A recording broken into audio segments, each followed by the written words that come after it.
Everyone, हम कर रहे हैं बीएड फर्स्ट ईयर का हमारा जो सेकंड पेपर है कंटेम्प्रेरी इंडिया एंड एजुकेशन, जिसमें हमने टॉपिक स्टार्ट किया हुआ है हमारा फंडामेंटल राइट्स एंड ड्यूटीज, मतलब हमारे जो मूलभूत अधिकार हैं हमें मिले हुए और जो हमारी कर्तव्य हैं वो कौन कौन से हैं। जैसे लास्ट लेक्चर में हमने ये अपना टॉपिक शुरू किया था, तो उसमें हमने जो हमारा फर्स्ट फंडामेंटल राइट था, जो हमारा था समानता का अधिकार, जो जिसको हम बोलेंगे राइट्स टू इक्वालिटी।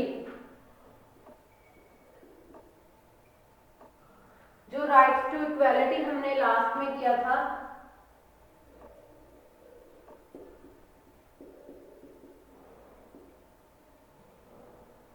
तो हमारा जो एक था हमारा अधिकार हमने वो पढ़ लिया था कि राइट टू इक्वालिटी में हमारे कौन कौन से जो अधिकार हैं वो हमारे आ जाते हैं। आज हम अपना जो सेकंड है, उसके बाद सेकंड है हमारा राइट टू फ्रीडम का। जो हम राइट टू फ्रीडम का आज स्टार्ट करेंगे, तो हम देखते हैं कि राइट टू फ्रीडम जो हमें स्वतंत्रता का अधिकार मिला हुआ है, तो हम उसमें हमारा क्या क्या हमारे को जो फ्रीडम के राइट्स है वो मिले हुए हैं। पहला था हमारा राइट टू इक्वालिटी की समानता का हमें अधिकार मिला हुआ है। दूसरा हमारा है राइट टू फ्रीडम। जो हमारा राइट टू फ्रीडम है वो हमारा जो आर्टिकल नंबर 19 से लेकर जो 22 तक आर्टिकल है, 19 से लेकर जो 19 टू 22 आर्टिकल नंबर 19 टू 22 है, तो उसमें हमारा राइट टू फ्रीडम का बताया हुआ है। और इसमें कौन से हैं, 14 टू 18 तक है, उसमें समानता का बताया। तो हम सबसे पहले बात करेंगे जो लिबर्टीज अंडर 19, जो हमें 19 के अंदर जो हमें अधिकार दिए गए हैं, जो आर्टिकल नंबर 19 है, उसमें कौन कौन सी हमें स्वतंत्रताएं हैं वो दी गई हैं। लिबर्टीज अंडर 19, तो इसमें 19 के अंदर क्या कहा गया, 19 जो हमारा फंडामेंटल राइट है वो कहता है कि हमें भारत में कहीं भी घूमने फिरने की आजादी है, हम घूम फिर सकते हैं, हम किसी भी टॉपिक पे किसी भी मुद्दे पर अपने जो विचार है वो दे सकते हैं, किसी भी भाषण को हम दे सकते हैं, हम कोई भी सभा या सम्मेलन कर सकते हैं, हम कहीं पे भी अगर कोई धरना लगाना चाहिए लगा सकते हैं।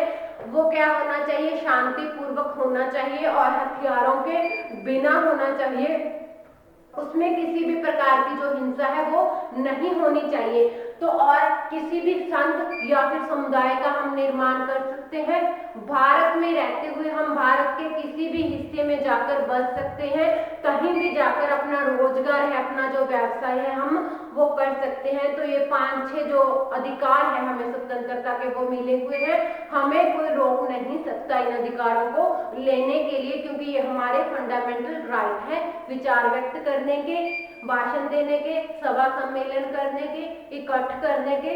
ये सब चीजें शांतिपूर्वक होना चाहिए, किसी को स्पेशल टारगेट नहीं किया जाना चाहिए, किसी धर्म या जाति को।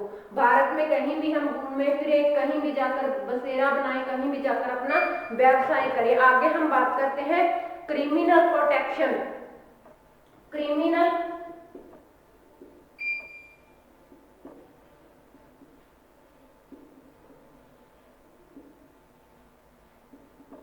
प्रोटेक्शन प्रोविजन वो किस में दिया है, वो दिया है 20 में।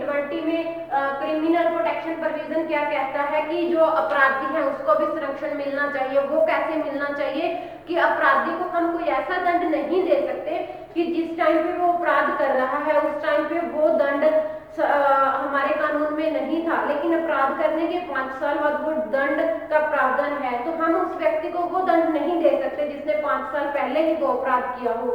तो दूसरा, हम किसी भी अपराधी को किसी एक अपराध के लिए सिर्फ एक ही बार दंड दे सकते हैं। अगर किसी पर्सन ने चोरी की है तो उसको चोरी का जो से दंड एक बार ही मिलेगा, उसको उसी अपराध के लिए बार बार वो दंड नहीं दिया जा सकता। एक तो कि जो कानून उसके अपराध के समय लागू नहीं था, जो दंड उसके अपराध के समय लागू नहीं था, आगे चलकर उसको वो दंड नहीं दिया जाता। दूसरा, अब एक अपराध के लिए सिर्फ एक ही बार वो दंड है वो मिलेगा, उसको दोबारा दंड उसी अपराध के लिए नहीं दिया जा सकता। आगे हम बात करते हैं personal liberties and protection of life. Personal liberty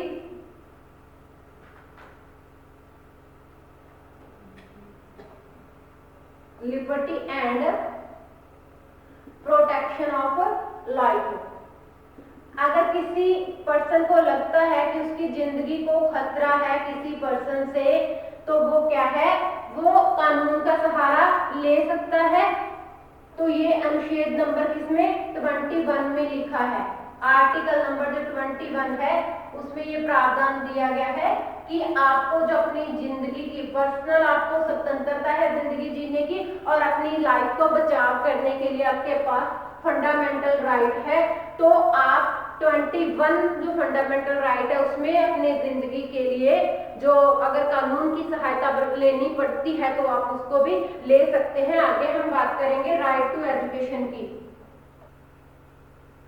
right to education, तो राइट टू एजुकेशन में कौन सा ये है 21A जो आर्टिकल है, आर्टिकल नंबर 21A में 6 से 14 वर्ष तक के बच्चों को कंपलसरी जो एजुकेशन है, फ्री एंड कंपलसरी एजुकेशन का प्रावधान है। हम किसी पर्सन को एजुकेशन देने के लिए नहीं रोक सकते। हम we should provide education to each child without any discrimination of religion, caste, language and region. 6 से 14 वर्ष तक के बच्चे को। आगे हम बात करते हैं right against arrest. Right against arrest, ये आर्टिकल नंबर 22 में दिया गया है।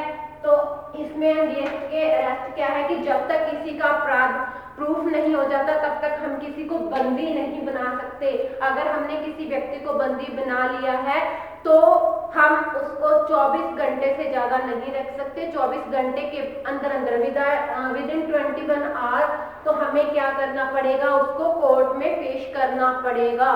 तो हम उसको बिना प्रूफ के बंदी नहीं बना सकते कि उसका अपराध प्रूफ हो चुका है, नहीं हुआ तो हम उसको नहीं बना सकते।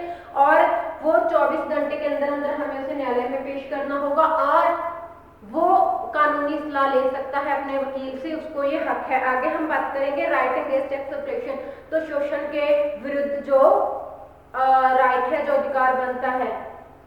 हमारा 3rd नंबर पे आ रहा है अनुच्छेद के विरुद्ध जो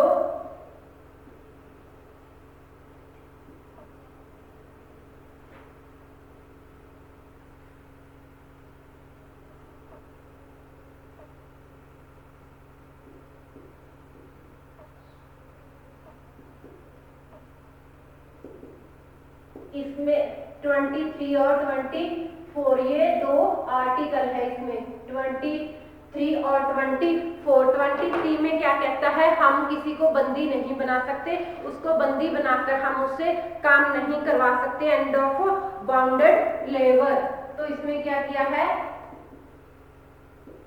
एंड ऑफ बाउंडेड लेबर कहा गया है, ये 23 में आ जाता है। और इसका क्या है, बैन ऑन चाइल्ड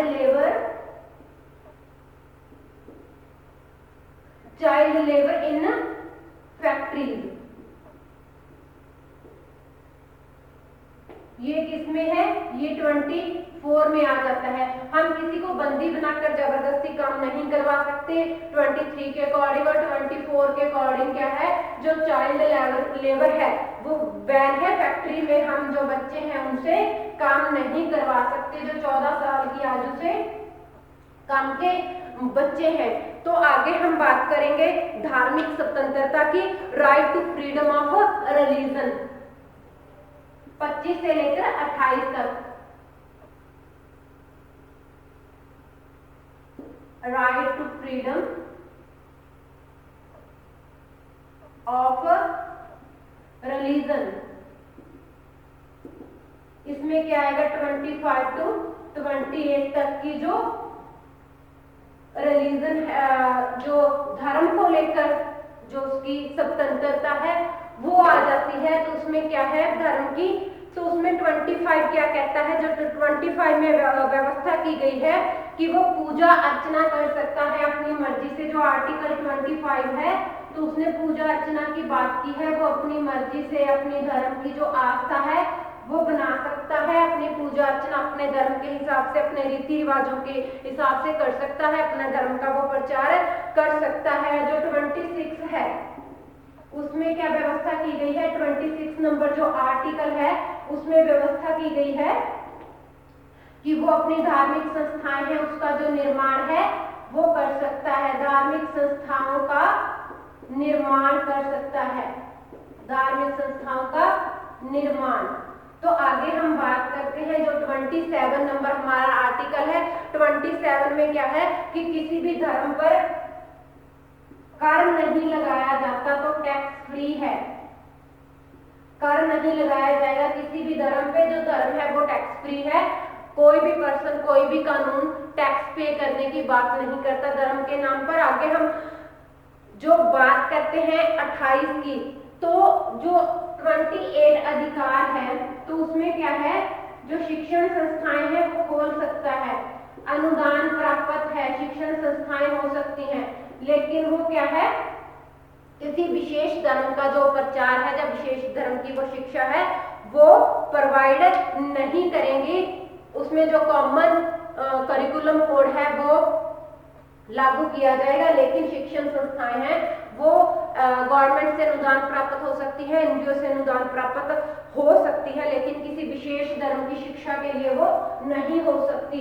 आगे हमारा जो 5th नंबर हमारा है अधिकार, हम उसकी बात करेंगे।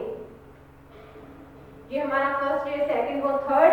अब हम बात करेंगे जो हमारा 5th नंबर फंडामेंटल राइट है। जो हमारा 5th नंबर है उसमें क्या आ जाएगा, वो संस्कृति और कल्चर को लेकर है कि हम अपनी संस्कृति की और हम अपने कल्चर की रक्षा कर सकते हैं, कल्चर एंड एजुकेशनल राइट्स हमारा 5th नंबर है, कल्चर एंड एजुकेशनल राइट। तो इसमें क्या आएगा, इसका है वो 29 और 30 नंबर आर्टिकल है, जो 29 से लेकर 30 नंबर तक के आर्टिकल इसमें आते हैं। तो 29 नंबर आर्टिकल क्या कहता है, इसमें क्या कहता है 29 को कि अपनी जो भाषा है, जो अपनी संस्कृति है, हम उसका रखरखाव कर सकते हैं, उसके रखरखाव के लिए हम कोई संस्थाएं हैं वो खोल सकते हैं। तो किसी भी व्यक्ति को उन शिक्षण संस्थाएं हैं उसमें प्रवेश वर्जित नहीं है, लेकिन किसी जो खास धर्म का प्रचार वहां पे नहीं किया जाएगा। और 30 नंबर में जो आर्टिकल नंबर 30 है उसमें क्या किया है, वो अल्पसंख्यकों को लेकर बताया गया है कि अल्पसंख्यक है जो माइनॉरिटीज हैं वो अपनी संस्कृति, वो अपने धरोहरों को सुरक्षित रखने के लिए जो शिक्षण संस्थान है, अगर एजुकेशन देने के लिए वो खोल सकता है। राज्य की ओर से शिक्षण जो संस्थाएं हैं उसको जो आर्थिक सहायता है, जो फाइनेंशियली हेल्प है, वो प्रदान करने में कोई भेदभाव नहीं किया जाएगा। 29 में भी जो अल्पसंख्यक है, जो कोई भी व्यक्ति है वो खोल सकता है, उसका रखरखाव कर सकता है। 30 नंबर में जो राज्य है वो विदाउट एनी डिस्क्रिमिनेशन जो फाइनेंशियल हेल्प है वो प्रदान करेगा। आगे हम बात करते हैं right to constitutional remedies. Right to constitutional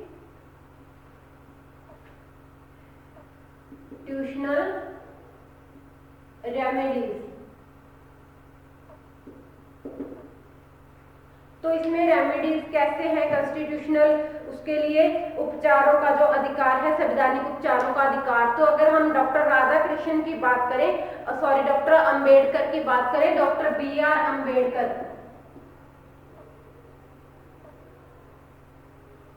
doctor BR Ambedkar, तो इन्होंने कहा था कि अगर कोई मुझसे पूछे कि कौन सा जो अधिकार है फंडामेंटल राइट है आपको लगता है कि सबसे अच्छा है, तो उन्होंने भी कहा था कि अगर मुझे अधिकारों के बारे में पूछे तो मुझे सबसे अच्छा जो अधिकार लगता है वो 32 नंबर जो आर्टिकल है उसमें लिखा गया है, राइट टू कॉन्स्टिट्यूशनल जो रेमेडी बनाई गई है वो मुझे सबसे अच्छा लगता है, क्योंकि ये संविधान का हृदय और आत्मा है। इस अधिकार के बिना जो बाकी अधिकार है वो शून्य माने जाते हैं। बाकी अनुच्छेद अगर शून्य रह जाएंगे तो हमारे जो फंडामेंटल राइट है उसका कोई मतलब नहीं रह जाएगा, इसलिए बाकी अधिकार शून्य रह जाएंगे विदाउट जो 32 आर्टिकल जो अनुच्छेद लिखा गया है इसमें बहुत सारे जो प्रावधान दिए गए हैं। सबसे पहले हम बात करते हैं रिट ऑफ हाबेस कॉर्पस। सबसे पहले जो इसमें प्रावधान दिया गया है रिट ऑफ हाबेस जो कॉर्पस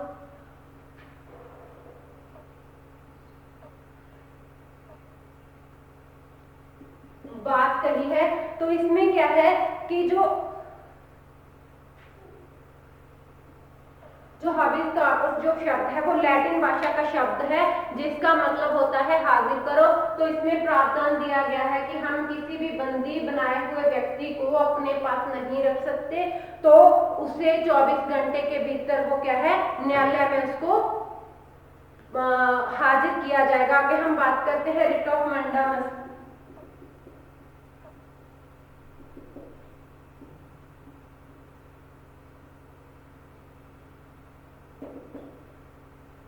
इसका मतलब होता है कि हम आपको आदेश देते हैं। यह उस समय जारी किया जाता है जब किसी नागरिक को जो चीज प्राप्त होनी चाहिए बट वो प्राप्त नहीं हो रही है, उसके लिए ये आदेश है वो जारी किया जाता है कि इस व्यक्ति को जो फैसिलिटी चाहिए वो इसे मिलनी चाहिए। आगे हम बात करते हैं रिट ऑफ प्रोविशन।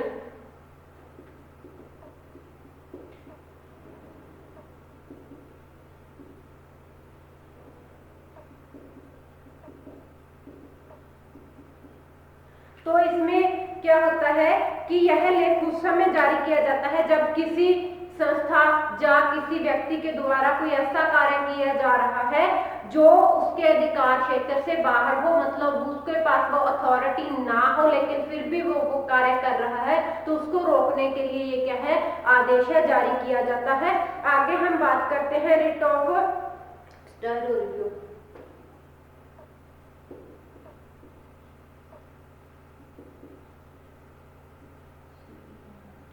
इसका जो उत्प्रेषण का जो याचिका है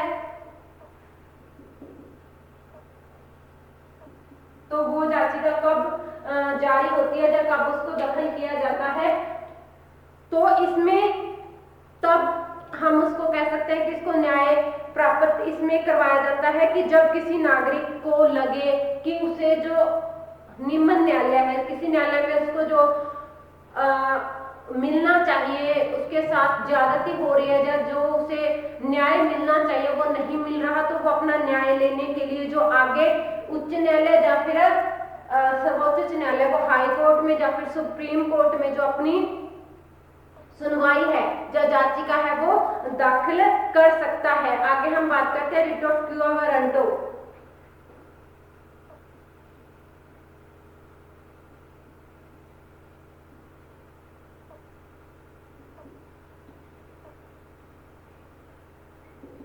तो ये कब होता है जब कोई व्यक्ति ऐसा पद संभाल लेता है जिसके लिए वो क्वालिफाइड ना हो, जिसकी जो क्वालिफिकेशन लगा लो या फिर जिसका वो हकदार ही नहीं है, तो वो ऐसे जो पद है वो संभाल लेता है, तो उसके अंगेंस्ट ये रिट डाली जा सकती है। न्यायालय उससे पूछताछ कर सकता है कि जब आप इसके काबिल नहीं हो तो आपको ये पद है या फिर ये जो अधिकार है वो आप बिना किसी योग्यता के आपको कैसे मिला है। तो ये थी हमारी फंडामेंटल राइट्स की बात की, हमारे जो 6 फंडामेंटल राइट्स थे वो कौन कौन से थे। तो आगे चलो हम बात करते हैं फंडामेंटल ड्यूटीज की कि हमारी जो फंडामेंटल ड्यूटीज हैं वो कौन कौन सी हैं। देखो हर एक जो संविधान है, हर एक देश ने अपने संविधान में अपने नागरिकों की खुशहाल जिंदगी के लिए उन्हें कुछ फंडामेंटल राइट्स दिए हैं और कुछ जो फंडामेंटल हैं ड्यूटीज वो दिए हैं कि उनके भी कुछ कर्तव्य बनते हैं नागरिकों के अपने देश के प्रति।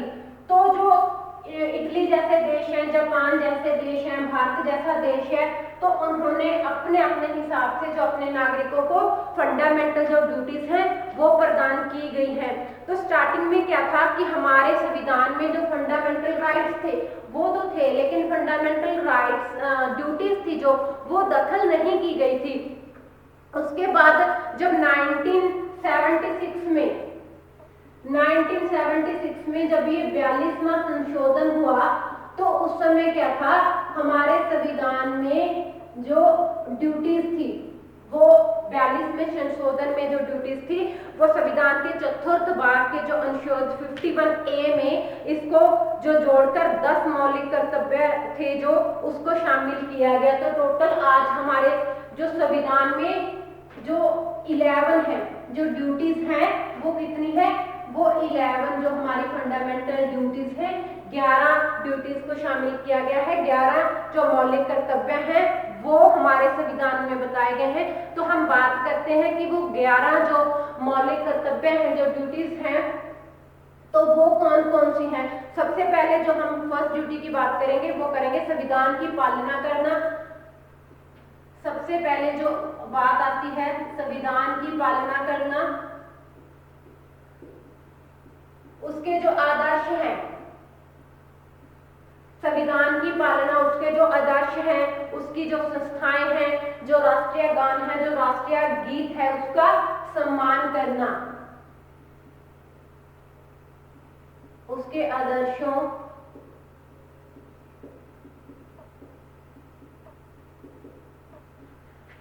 संस्थाओं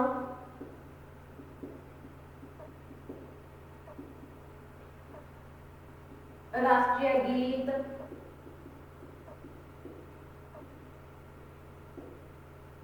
राष्ट्रीय गान का सम्मान करना।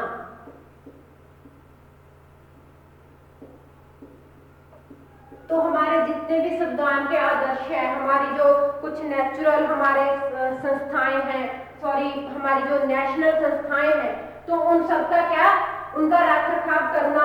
तो जो राष्ट्रीय गीत नेशनल एंथम है, जो नेशनल सॉन्ग है, उसका क्या करना, उसकी रिस्पेक्ट करना। ये हर एक भारतीय नागरिक होने के नाते हर एक पर्सन का जो फर्ज बनता है कि वो अपने संविधान की पालना करे। जो हमारे राष्ट्रीय जो संस्थाएं हैं, हमारे राष्ट्रीय जो गान है, जो गीत है, उसका मान सम्मान प्रॉपर करे। आगे हम बात करते हैं राष्ट्रीय संग्राम को प्रेरित करने वाले आदर्शों की पालना करना।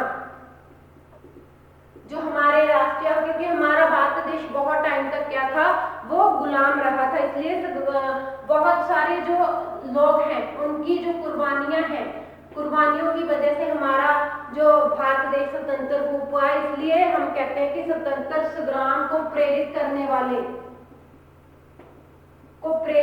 वाले जो आदर्श हैं उसका सम्मान करना, उसको अपने दिल में संजो कर रखना, क्योंकि ये आदर्श बहुत उच्च आदर्श हैं। अगर हम इन आदर्शों को, इन कुर्बानियों को याद नहीं रखेंगे तो क्या है, हम अपनी जो कुर्बानियां हैं, अपने जो पीछे बड़े बुजुर्गों ने कुर्बानियां दी हैं, उनका क्या है, उनको भूल जाएंगे। तो इसलिए हमें उनके आदर्शों का सम्मान करना है, उसको दिल में संजो के रखना है, ताकि हमें हमेशा ये याद रहे कि जो हमें स्वतंत्रता मिली है वो बहुत ही कुर्बानियों के बाद मिली है। आगे हम बात करेंगे देश की प्रभुसत्ता और अखंडता को बनाए रखना। देश की प्रभुसत्ता एवं अखंडता को बनाए रखना वो कब बनेगी, जब देश में भाईचारा होगा। तो हमें सबको मिलजुल कर रहना, अपने धर्म से, अपनी भाषा से, अपनी जो जाति है उससे ऊपर उठकर हमें भारतवर्ष के लिए काम करना होगा। हमें एक भारतीय नागरिक बनकर हमारे देश की एकता और अखंडता को बनाए रखना है। आगे हम बात करेंगे देश की रक्षा करना और आवश्यकता पड़ने पर जो राष्ट्रीय सेवा है वो करना। राष्ट्रीय सेवा, बहुत सारे देश ऐसे हैं, जैसे कि हम बात करें अमेरिका की, तो अमेरिका में कंपल्शन जो दी है, कंपल्सरी लगा लो हर नागरिक के लिए, अगर कि वो अपनी हेल्थ से ठीक है, अपनी शारीरिक रूप से जो योग्य व्यक्ति है, तो हर एक व्यक्ति का जो ड्यूटी है अपने देश की सेना में काम करना, अपने देश के लिए कुछ देर सैनिक सेवा देना। तो लेकिन हमारे देश में वो नहीं है कि हर एक नागरिक के हिस्से, लेकिन फिर भी अगर देश की राष्ट्रीय सेवा के लिए जरूरत पड़े तो हर एक नागरिक को जो नागरिक का जो फर्ज बनता है कि वो अपनी राष्ट्रीय सेवा के लिए अपने आप को तैयार रखे। आगे हम बात करते हैं सभी नागरिकों में जो भाईचारे की भावना को बनाए रखना। भाईचारे की भावना किस लिए? वो हमारे देश की एकता और अखंडता के लिए जो बंधुत्व की भावना है, जो हार्मनी है, उसको प्रमोट करना, to promote harmony and brotherhood. आगे हम बात करेंगे वैज्ञानिक मनोदशा, मानवतावाद, अन्वेषण व सुधार की भावना को विकसित करना। डेवलप क्या है? साइंटिफिक टेम्पर करना, ह्यूमैनिटी को करना। तो वो क्या है? वैज्ञानिक मनोदशा करना, वैज्ञानिक व मानवीय मनोदशा, मानवीय मनोदशा, ताकि भाईचारा बना रहे और हमारे देश की वो तरक्की हो, इसलिए भी क्या है? जो मानविक अन्वेषण है, जो मानविक मनोदशा है, उसमें सुधार करना। आगे हम बात करेंगे संस्कृति का सम्मान करना। हमें अपनी भारतीय संस्कृति का सम्मान करना होगा, क्योंकि जो बाकी संस्कृति है वो भी क्या है? भारतीय संस्कृति का ही एक भाग है। अपनी संस्कृति के साथ साथ क्या है? हमें भारतीय संस्कृति को भी मान करना होगा। हम बात करते हैं शिक्षा का अधिकार। तो हर एक व्यक्ति का जो अधिकार बनता है शिक्षा लेने का और शिक्षा देने का, हमें वो भी पूरा करना है, ताकि हम अपने देश को क्या कर सके? एक राष्ट्र का विकास कर सके। वो कैसे होगा? वो शिक्षा का यहाँ पे कर्तव्य आएगा, अधिकार नहीं। तो शिक्षा लेने का जो कर्तव्य है और शिक्षा देने का जो कर्तव्य है वो भी हमें पूरा करना होगा। आगे हम बात करते हैं जो हमारी प्राकृतिक संपदाएं हैं, प्राकृतिक जो वन संरक्षण लगा लो आप, जो भी प्राकृतिक का संरक्षण जिसमें वन, नदियां, झीलें, जंगल सब आ जाता है, तो हमें अपनी प्राकृतिक जो चीजें हैं उसका संरक्षण करना होगा। तो हम प्राकृतिक का जब संरक्षण करेंगे तो अपने देश को मजबूत बनाएंगे। हमें नदियां, झीलें, जो भी चीज है उसका जो संरक्षण है, उसकी देखभाल है, वो करना होगा। सार्वजनिक संपत्ति की देखभाल है वो करनी चाहिए, क्योंकि सार्वजनिक जो संपत्ति है वो भी हमारी है। अगर उसे हम अपनी संपत्ति मानकर चलेंगे तो क्या है? हम अपने देश की एकता में और हमारे देश के विकास में बहुत वो योगदान है वो देंगे। हमें जो राष्ट्रीय संपत्ति है, जो हमारी सार्वजनिक संपत्ति है, उसकी देखभाल करना बहुत ज्यादा जरूरी है। आगे हम बात करेंगे व्यक्तिगत तथा सामूहिक गतिविधियों के हर क्षेत्र है उसकी श्रेष्ठता के लिए प्रयास करना, जिससे राष्ट्र और परिश्रम की प्राप्ति के लिए, जो राष्ट्र की उन्नति के लिए हम लगातार विकास कर सके। व्यक्तिगत तथा सामूहिक गतिविधियां हैं जो उनका विकास करना, व्यक्तिगत और सामूहिक गतिविधियां।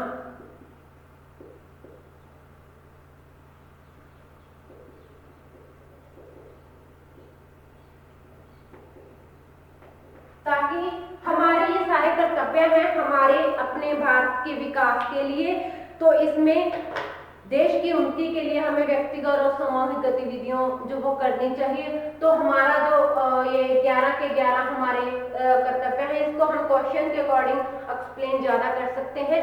तो ये हमारा जो टॉपिक है वो हमारा कंप्लीट हो गया है आज, फंडामेंटल राइट्स एंड जो फंडामेंटल ड्यूटीज़ का। तो आज के लेक्चर के लिए इतना ही।